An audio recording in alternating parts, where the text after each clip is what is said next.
तो आज कक्षा 7 के भैया बहन अपने विषय सामाजिक विज्ञान के अंतर्गत आज पाठ 8 के प्रश्नोत्तर यानी अभ्यास प्रश्न के बारे में जानेंगे, समझेंगे। पाठ अध्ययन के बाद प्रश्नों के रूप में छोटी छोटी जानकारी पाठ संबंधी क्या सीखी, क्या समझी, आगे रिवीजन और जानकारी रखने के उद्देश्य से अभ्यास प्रश्न कुछ हल किए गए हैं, जिनको सामने अपने देख सकते हैं बोर्ड पर। कुछ प्रश्न और उनके उत्तर बताए गए हैं। उन प्रश्नों को विधिवत स्मरण कर, देखकर, समझकर, लिखकर उनको दोहराते रहें, समझते रहें, पढ़ते रहें, याद करते रहें। जैसा कि मालूम है आपको, वायुमंडल और वायुमंडल की संरचना के बारे में बताया गया। अब क्रम से कुछ छोटे छोटे प्रश्न देखें तो नंबर 1, सही विकल्प चुनकर लिखिए। प्रश्न है छोटे प्रश्नों के रूप में, सही विकल्प चुनकर लिखिए। ऑप्शन 4 रहते हैं। यहाँ हम जो प्रश्न का सही उत्तर है उसी को यहाँ लिख के दिखाए हैं। तो 4 ऑप्शन शब्दों में जो सही उत्तर के रूप में शब्द आता है वही यहाँ पर लिखा गया है। तो प्रश्न है, वायुमंडल के किस भाग में मौसम संबंधी परिवर्तन होते हैं? प्रश्न समझें, वायुमंडल के किस भाग में मौसम संबंधी परिवर्तन होते हैं? तो उत्तर क्या होगा? क्षोभ मंडल, ट्रोपोस्फेयर, क्षोभ मंडल, इस भाग में मौसम संबंधी परिवर्तन होते हैं, क्योंकि इस भाग का जो संबंध है वो सीधे धरातल से होता है, हमारे सीधे धरातल से होता है, जहां हम अपने क्रियाकलाप करते हैं, जीव जंतु वनस्पतियां आदि पाई जाती हैं, उनका सीधा संबंध धरातल के प्रथम भाग से होता है। इसके बाद वायुमंडल में सर्वाधिक पाई जाने वाली कौन सी गैस है? वायुमंडल में सर्वाधिक पाई जाने वाली गैस का क्या नाम है? पाठ अध्ययन में ये बातें हो चुकी हैं। तो उत्तर आता है नाइट्रोजन। नाइट्रोजन, ये नाइट्रोजन जो है गैस सबसे अधिक वायुमंडल में पाई जाती है। आगे रिक्त स्थान के रूप में, क्योंकि क्वेश्चन टाइप अलग अलग प्रकार के होते हैं, तो अब आगे क्रम में रिक्त स्थान भरिए। खाली ब्लैंक जो होती है उसमें उत्तर के रूप में सही शब्द भरना होता है। तो नंबर 1 प्रश्न है रिक्त स्थान का, ओजोन गैस से निकलने वाली हानिकारक पराबैंगनी किरणों से पृथ्वी के जीवधारियों को बचाती है। तो ओजोन गैस जो है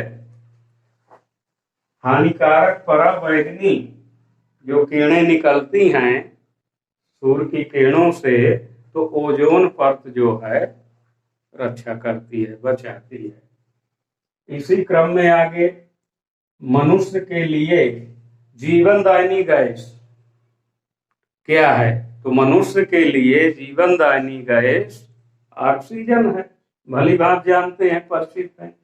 ऑक्सीजन जीवनदायिनी गैस है जो समस्त जंतुओं के लिए उपयोगी होती है। श्वसन क्रिया, सांस लेने में इसका उपयोग होता है। अगला तीसरा, समतापमंडल में तापमान समान पाया जाता है। तो प्रश्नानुसार किस मंडल में तापमान समान पाया जाता है?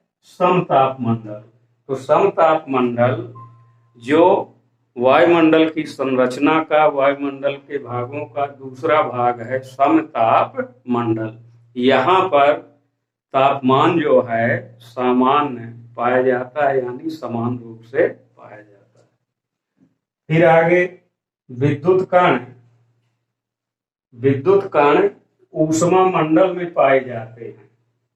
विद्युत कण जिसे आयनिक मंडल भी कहा जाता है, आयन मंडल, यहाँ पर रेडियोधर्मी, रेडियो एक्टिव मैटर पाए जाते हैं, जो बारीक वायु कणों के रूप में गैसीय अवस्था में होते हैं। ये ऊष्मा मंडल में पाए जाते हैं विद्युत कण। फिर आगे वायुमंडल की समुद्र तल से ऊंचाई। वायुमंडल की समुद्र तल से ऊंचाई लगभग कितनी है, यानी धरातल से ऊपर की ओर, ऊंचाई की ओर जैसे जैसे वायु का आवरण क्षेत्र बढ़ता जाता है, फैला हुआ है, तो कितनी है? 1600, यानी 1600, लगभग 1600 किलोमीटर की ऊंचाई तक वायुमंडल पाया जाता है, यानी वायु का आवरण जो है विद्यमान होता है। तो इस प्रकार से सही विकल्प, रिक्त स्थान, कुछ लघुत्तरीय प्रश्नों में इनको मान सकते हैं। लघुत्तरीय प्रश्नों के रूप में छोटी छोटी जानकारी प्रश्नानुसार। वायुमंडल किसे कहते हैं? वायुमंडल किसे कहते हैं? पाठ अध्ययन के साथ ही ये परिभाषा आशय के रूप में बतलाया गया था। अब वही प्रश्नानुसार उत्तर आप बता सकते हैं, लिखा हुआ। हमारी पृथ्वी के चारों ओर, हमारी पृथ्वी के चारों ओर फैले हुए वायु के आवरण को वायुमंडल कहते हैं। फिर आगे वायुमंडल में पाई जाने वाली प्रमुख गैसें लिखिए।